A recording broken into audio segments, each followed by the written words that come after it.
Okay, hey, hi again. Kade Wells at Building Heroes, the guy who uses Dungeons and Dragons in schools.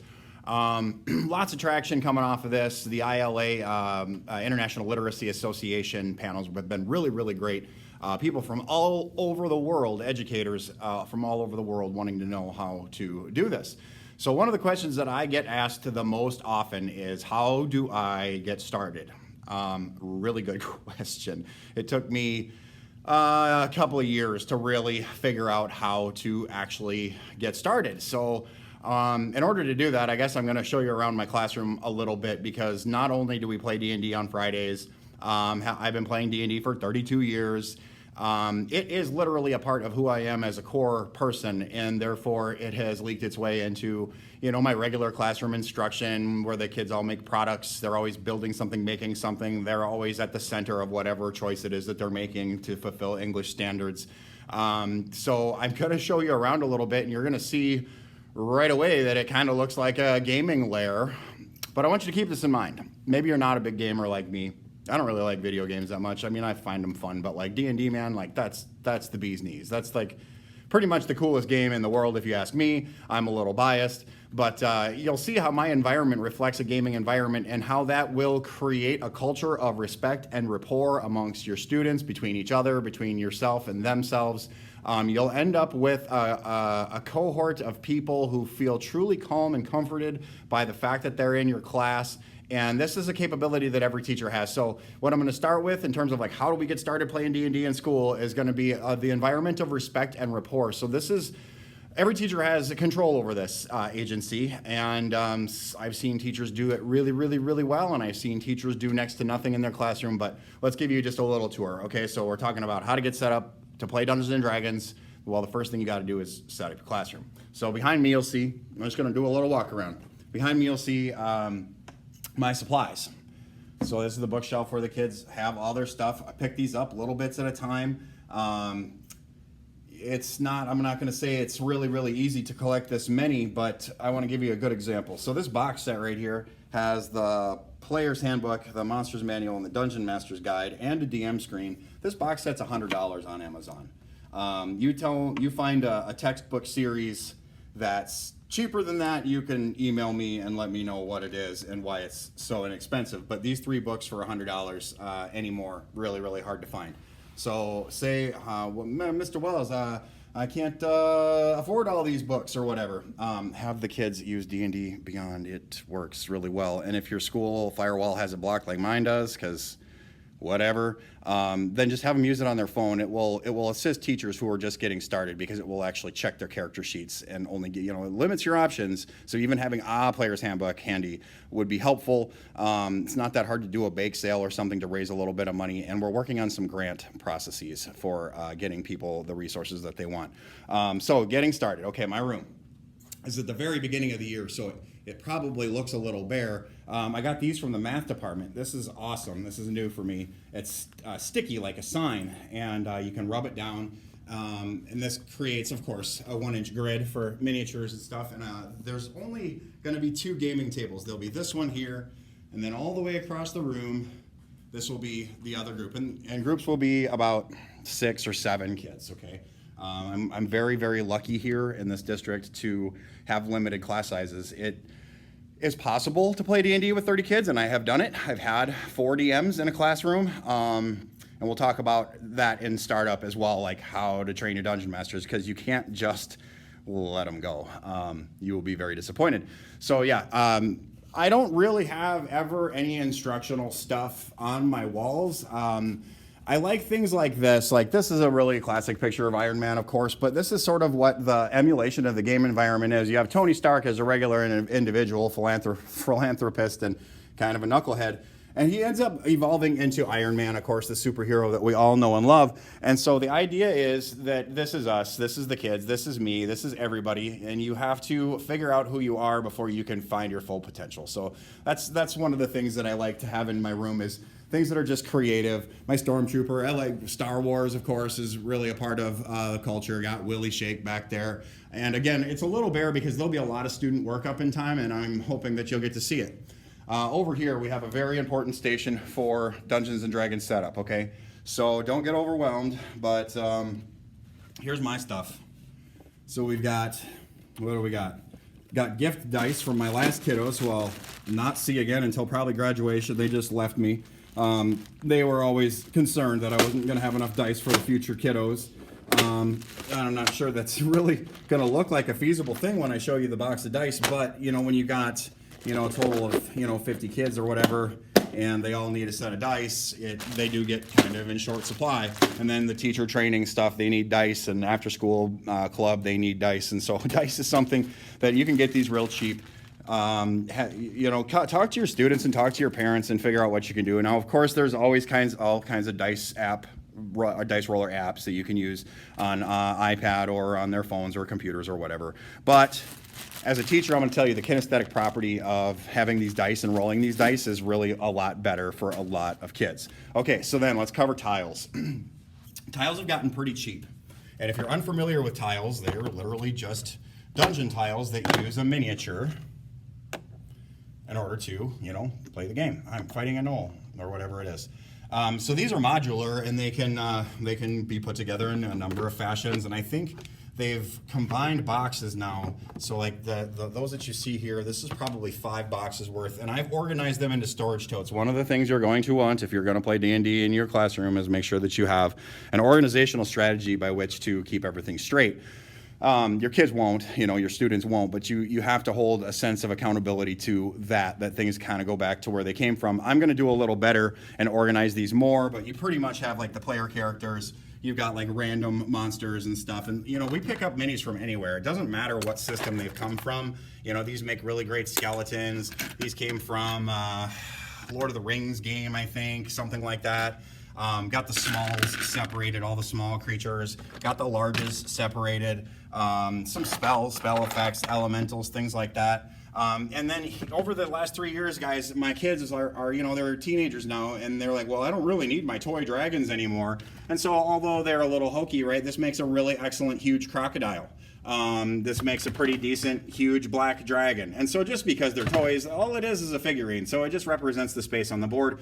And I'm very appreciative of all of the things that kids have donated as they've grown up and grown out of these toys, and realizing how useful they are for D&D. You know, you got a white or a silver dragon, etc. So that's been really, really awesome. Utilize that. Now, what if you can't afford minis? Because guys, I've been playing D&D for 32 years. That's why I have all these. One of the problems is if I wanted to play a game at home, I got no minis to play it with because they're all right here in my classroom. So it's a little bit of a problem for me wanting to play a game at home now. So what is my suggestion for this? Okay, there's a couple of hacks. So there's printable miniatures that if you want to really involve your class in the process of like accruing the stuff that you'll need, look them up online. You can print them off and cut them out. You can scale them. There's tutorials to do this, and you could literally have paper minis. Not awesome, but it could get you started. And there is something about being able to see, you know, the space on the board where you are operating in terms of the war game style, like, you know, tactician stuff.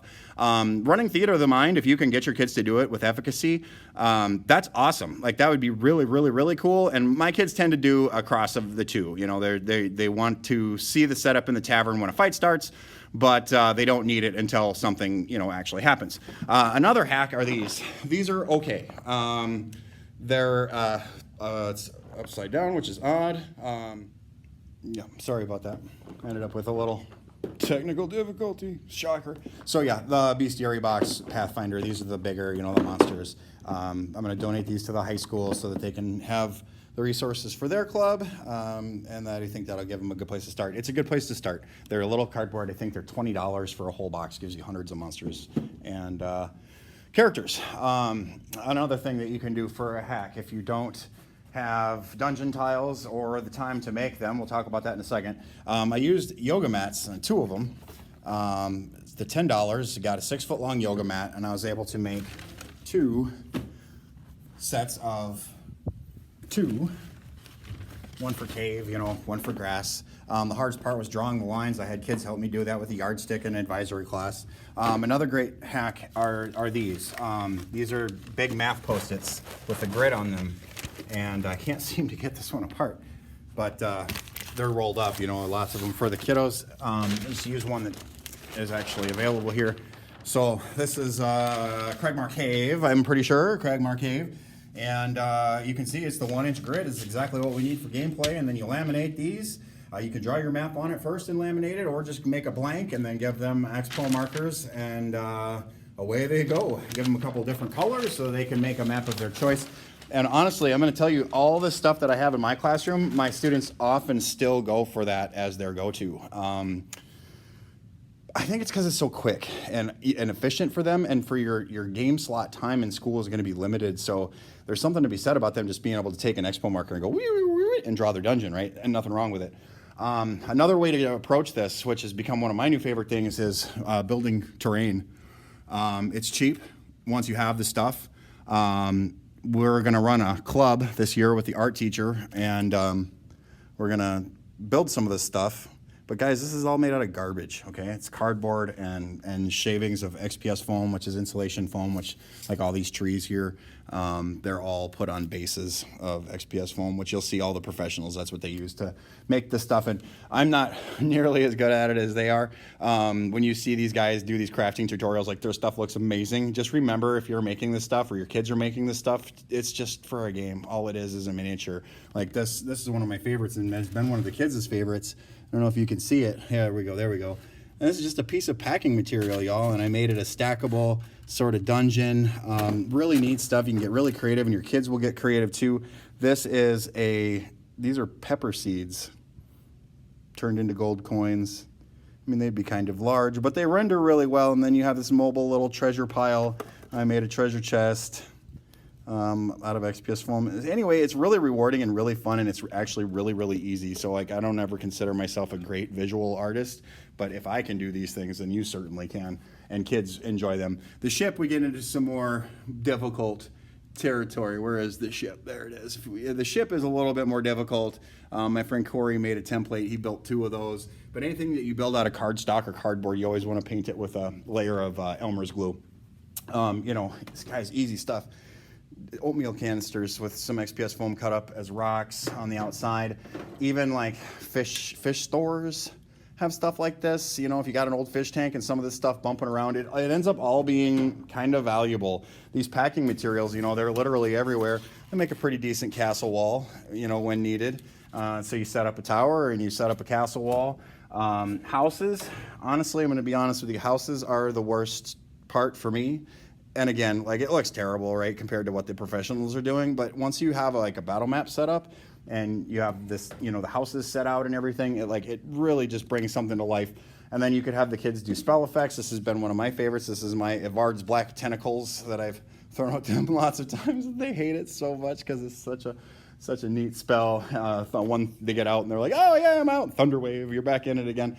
Okay, so that's that hack. Making stuff, just make stuff. Look it up on YouTube. The guy I really like is Bardscraft, because he was like a teenager when he was doing it, and I don't think he's doing it anymore. But all of his stuff is made literally out of garbage. In fact, he goes to great pains to show people how to do it without any sort of, you know, equipment. The other guy is Black Magic Craft, and he is a professional terrain maker, and his stuff is really incredible. Between the 2 of those guys, you're going to get more tutorial than you really need, and then just practice. You know, you'll get good at it really fast. It's just a couple of layers of paint, which really is the secret to making them look awesome. Okay, so we talked terrain, we talked battle maps, we talked miniatures, theater of the mind. If they'll do that, that's awesome. A combination, I think, is best. Setup. It seems like that's about it for now. You know, it's gonna take time and patience. It takes patience, and I'm not a patient person at all. And so the fact that I've been able to have my kids play D&D with efficacy for however many, all these years, kids from different demographics and stuff, it has to do with you and your expectations. So I guess that's the last thing to talk about. The expectation. You have to tell them that, yes, we're playing a game every Friday, but all your work has to be done by Thursday night before you show up for school on Friday. You have to have everything current. Otherwise, you're not playing games. You're going to go out there and you're going to work.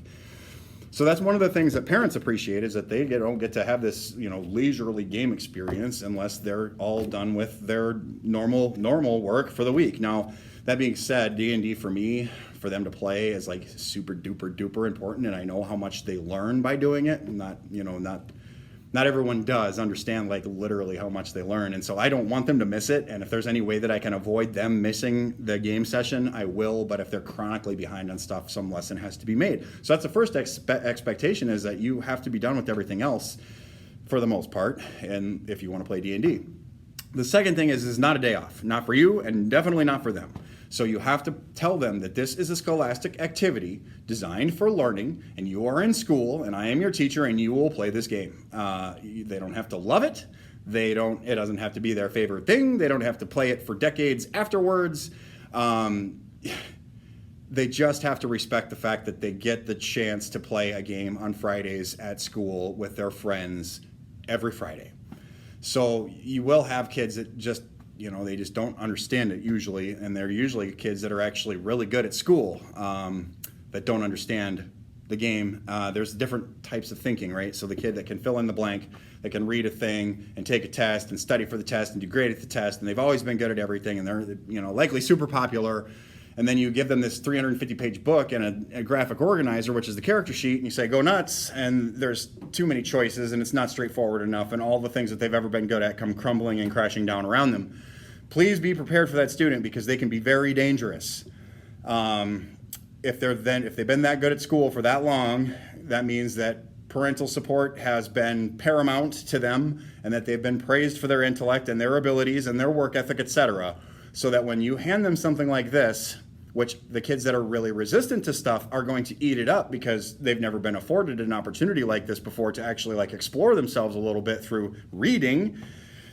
The one who's been good at everything for so long and doesn't understand why they have to learn how to do this, you can expect you'll hear from their parents, and you better be ready for that. And I can prepare you for that in another video. Basically, use your passion, use your logic, and don't back down so easily. But we'll talk about that some other time. We're finishing with expectation. You must play this game with efficacy. You have to use your character's capabilities. And so you guys, if you know how to play D&D and you want to use it in your room, you have the leg up because you already know how to play.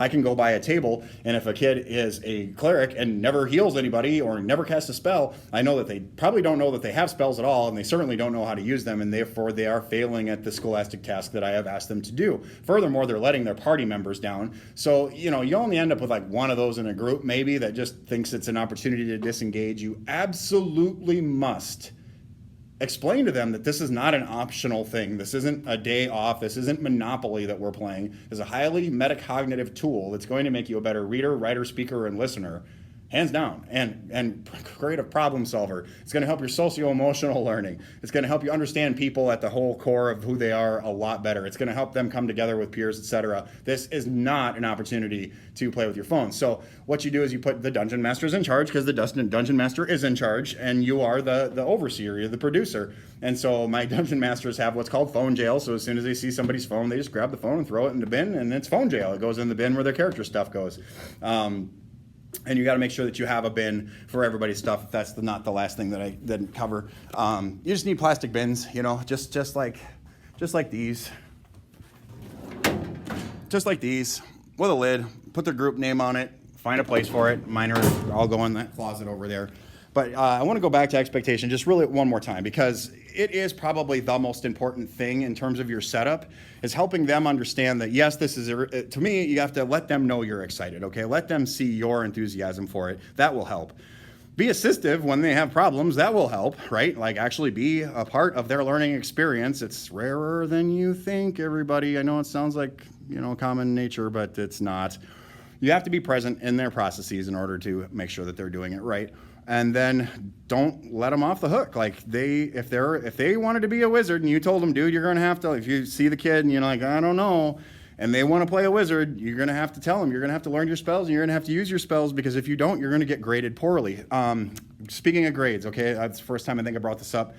There are 3 different power standards that I can grade every time they play D&D. It's preparing for, participating in, preparing to participate in a presentation.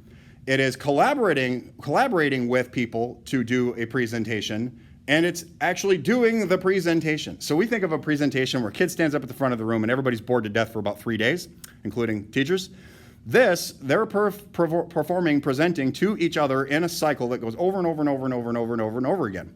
So all you have to do as a teacher is listen to a couple of rounds of gameplay, and you will know who knows how to play the game and who's putting in, just a limited amount of effort it takes to read a little bit now and again so they continue to understand the game system, because it's understanding the game system that's really going to open up their mind to a wider world of reading and writing and speaking and listening, and ultimately just communication, whether it be at the socio-emotional level or at the college reading level, the textbook being written in 1400 Lexile. So, guys, that's pretty much set up. I'm going to film them doing it. That's, for me to tell you, yeah, it's great, dude. But to see them doing it that's the magic. It really is. So that's also a good way to show administrators how awesome it is let them see kids play. And I don't know how you would do that without permission. I did, but that's me. So that's kind of what I do. I beg for forgiveness instead. So that's classroom setup for playing D&D. You're going to get to see a lot more from me, but this video's gotten way, way, way too long because setup is a really, really big deal. You just have to be prepared for your kids to fail a little bit. Like if you're an experienced role player, they're not going to do great right away. They're not going to understand it all. You have to be there to help them and say, nope, that's advantage right there because there's the flank or whatever it is. There's lots of details in the game, and if you don't know how to play yourself, I'm going to suggest starting a group like right now and start playing so that when you start playing in school, you actually have an idea of what it is that you're doing. So I guess for now, this is Wizard Wells leaving his classroom to go catch the final days of pool time as we move into the school year. Good luck, everybody. Good luck.